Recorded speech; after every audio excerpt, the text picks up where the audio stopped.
Ladies and gentlemen, welcome to Monday Night Mayhem. I am your host, Marty Mayhem.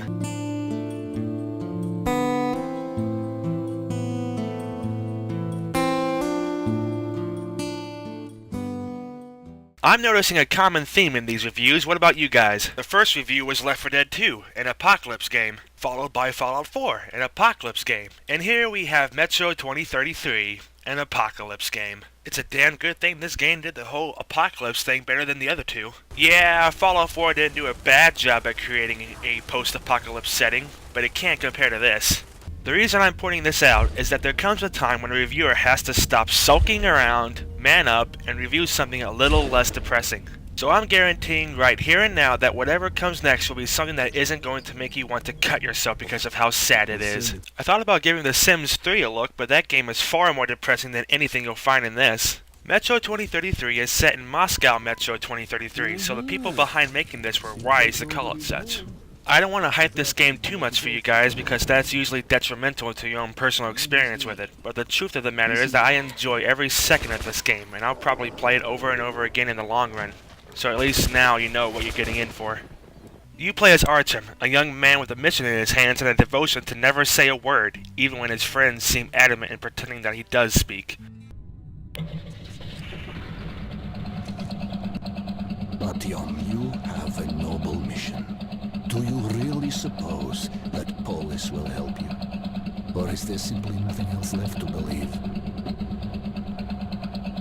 You don't have to answer. Artyom lives in a station called Exhibition, which has been witnessing an abundance of mutant attacks. Things are more or less fucked in the land of completely fucked places and people, so Artyom decides to scamper off and see if he can't unfuck his station. Along the way, he meets a variety of colorful people, each throw a distinct flavor of fucked. Things being fucked is a common theme with this game, so you'd better get used to it. There's the wisecracking smuggler Bourbon, fitting name for someone whom you almost never see drink, but almost always drunk off his marbles. Bourbon's a fun guy to have around, but I wouldn't trust him with my reefer stash. Not that I would have one of those around or anything. You're afraid of rats? Listen, the time to worry is when there are no rats. Remember that, you might live longer.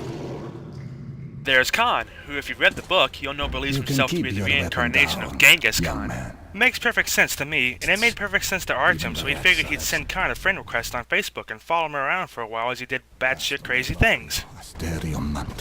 Castone lapio asterion manto, alum ram, castone lapio asterion manto, castone lapio asterion alum ram, castone lapio asterion manto.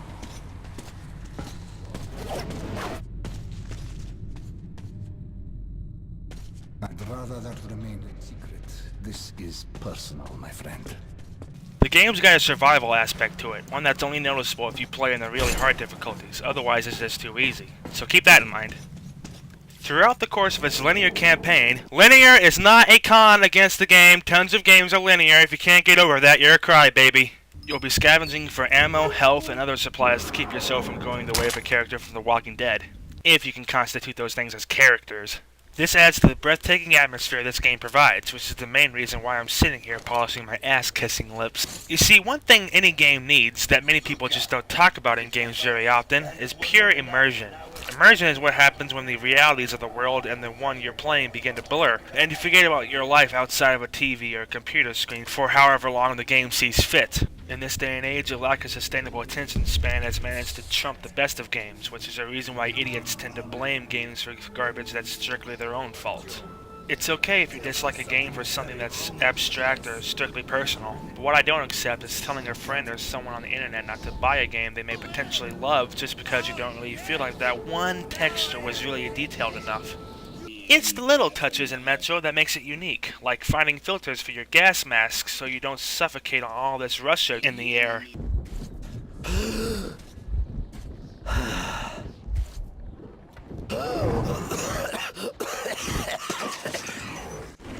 Using military-grade bullets as currency, or just using them on enemies. The environments in various stations you go to buy supplies in look like the kind of places you would think these survivors live in. There's less room to walk around in than Tokyo, a bunch of trash littered around the floors, people sitting around worrying about the possibility of starving to death, kids whining about stupid crap, things of that nature. The game takes a lot of care in making you think you're in hell on Earth. Moscow. I've heard a lot of people compliment this game on its horror aspect, but I don't get that feeling. I mean, yes, Metro does well in making me think I'm in danger, but I was never scared, just anticipating what's going to happen next. But spoiler alert, is a whole lot of things getting fucked. Not that I'm deducing points just because there weren't enough jump scares, only posers do that. What really impresses me about this game is that it seems to be obsessed with hammering in the lesson that man is the real beast and humanity will tear itself apart if it meant getting a Slim Jim. And that's okay for Slim Jims, but it's never the kind of thing you want to base your story around. Kind of reminds me of a different story. I'm not saying it's wrong, just that I don't need that when trying to play a video game, or for that matter watching a TV show. Why does Metro impress me by doing this, you ask? Well, because it does it well. By having you explore, choose your own style.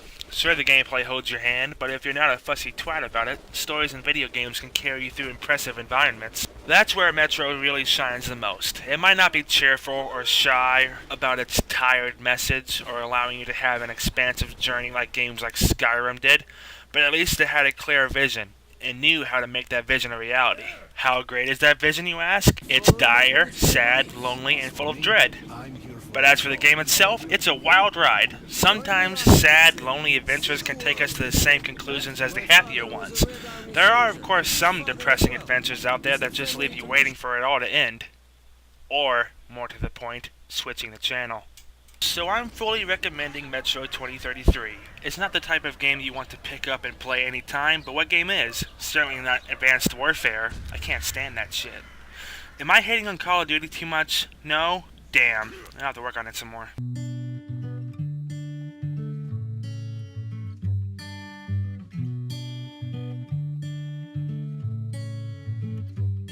Don't forget to leave a like and subscribe so you can catch next week's installment of Monday Night Mayhem, as well as whatever it is my partner is up to. In the meantime, I'll just be watching Wizard of Oz or Mary Poppins. You know, something a little less depressing than Metro, like Game of Thrones or the Hindenburg disaster.